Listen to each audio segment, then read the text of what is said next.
여러분 반갑습니다. 오늘 방송을 시작하겠습니다. 또 이 구독자 질문에 한번 답변을 해볼까요? 어떤 구독자가 알파 수익을 얻기 위한 방법이 여러 가지가 있는데 이런 방법은 쓸모가 없냐? 물론 알파 수익을 얻는 방법이 있죠, 그죠? 그런 사람도 있고 하지만 나와 여러분은 불가능할 것이다. 요 옆에 웅이님이 답변을 잘해줬네요.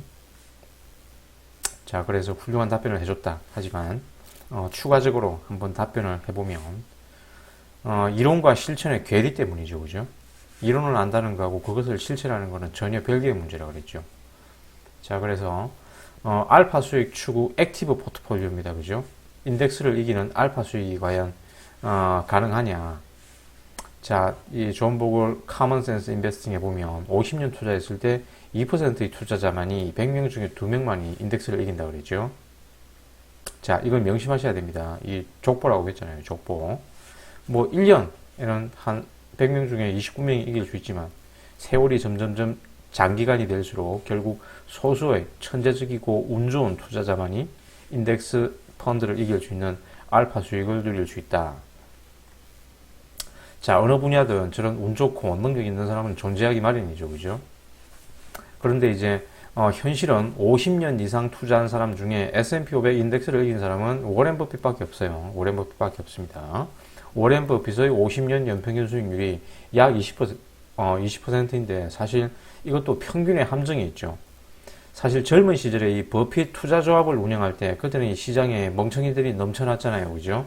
그때 버핏이 이렇게 폭발적인 수익률, 1년에 100%, 200% 그렇게 큰 수익률을 거둔 게 이 평균의 함정으로 나와 있죠. 그 시장 참여자들이 이제 교활해지고 똑똑해지고 그리고 눈부신 이제 금융공학 발전과 함께 이제 가격과 가치가 생기는 이런 차이가 발생하는 즉시 프로그램 차익그램 매매가 들어오잖아요, 그죠? 그래서 2008년 이후에 이제 워렌 버핏 수익률은 S&P 500을 이기기가 굉장히 힘들어졌습니다. 2008년 이후에는 못 이기고 있어요. QQQ는 물론이고 SPY에도 한참 미치지 못한다. 워렌 버핏 수익률이.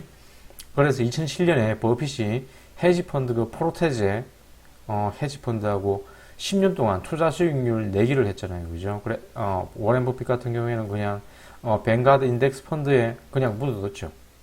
그리고 이겼습니다. 그죠? 이겼어요. 이 기사를 보시면 버핏이 압도적으로 이겼습니다. 그 프로테제 헤지펀드가 2% 정도, 10년 동안 CAGR 2% 정도를 거둘 때 버핏은 S&P 500 수익률을 그대로 누렸다. 그래서 압승을 했습니다. 압승. 수익률은 7.1%, 프로테제 헤지펀드 수익률은 2.2%. 그리고 이제 2008년 이후에 이제 버거셋의 수익률은 QQQ, SPY를 한참 못 이기고 있어요. 수익률도 그렇고 샤프 레이쇼 그리고 표준 편차 이기는 게 한 가지도 없습니다. 그래서 아래 그래프 의미를 다시 보면 요 그래프 의미를 다시 보면 자 알파 추구 액티브 투자가 패시브 투자를 이렇게 장기간 이긴다면 50년 투자했는데 2명이 인덱스 펀드를 이겼습니다. 그러면 몇 퍼센트 포인트로 인덱스 펀드를 아웃퍼폼 할 수 있을까? 그 데이비스 웬스 말에 따르면 약 0.4% 포인트 아웃퍼폼하고 존 보글이 그 액티브 펀드 분석한 결과로는 약 1% 포인트 아웃퍼폼 했습니다.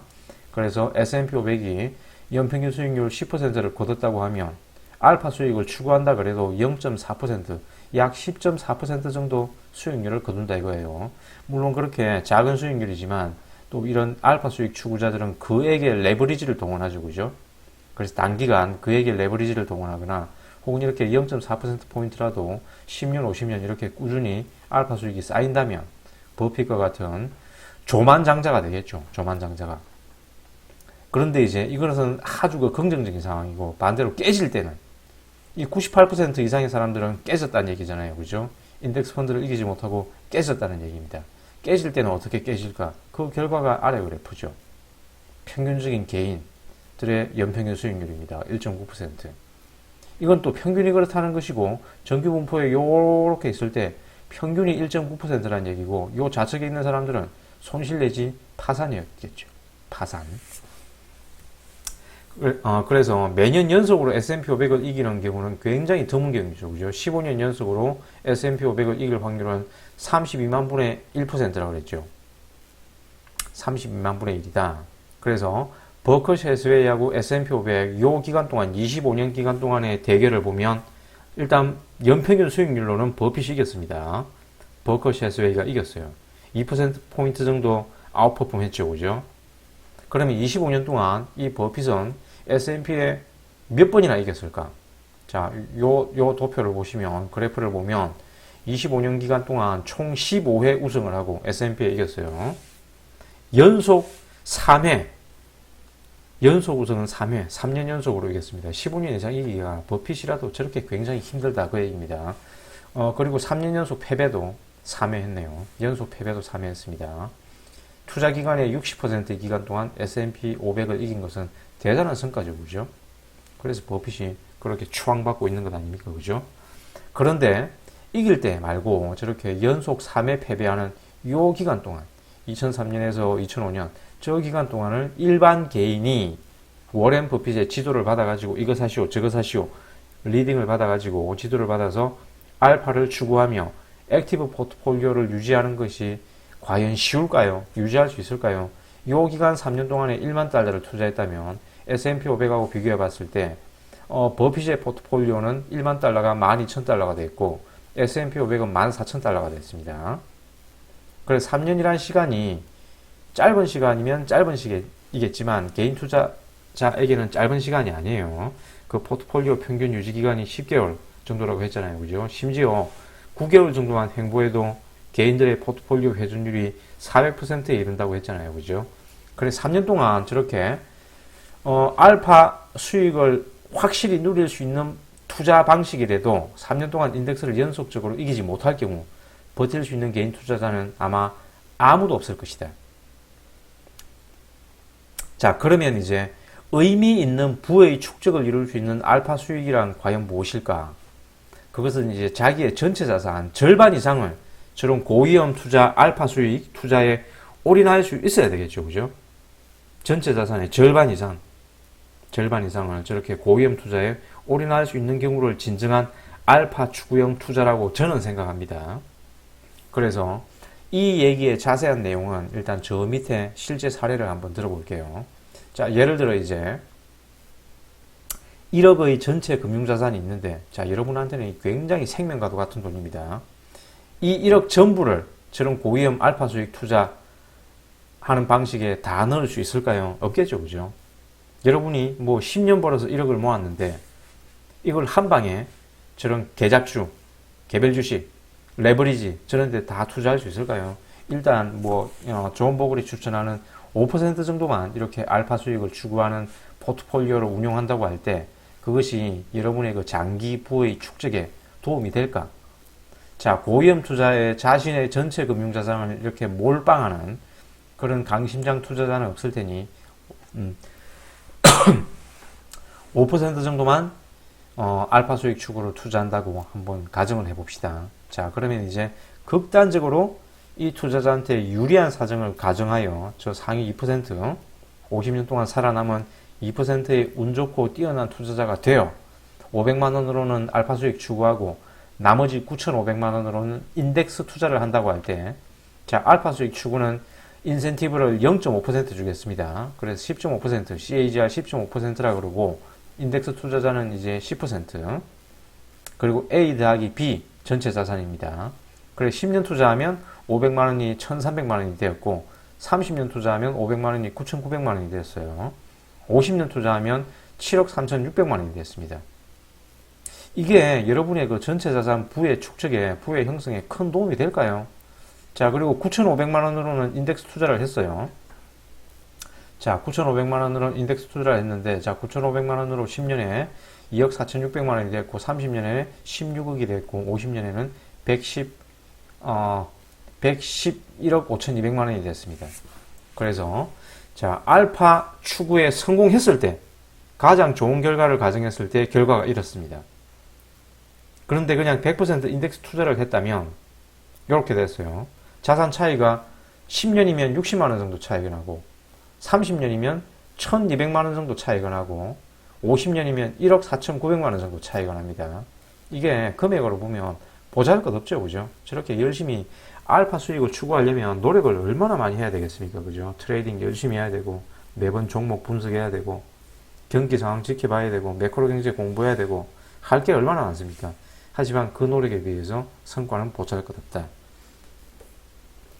그래서 알파 수익을 추구하는 자산 자체가 푼돈이기 때문에 전체 자산 형성에 크게 도움이 되지 않는다. 성공하더라도.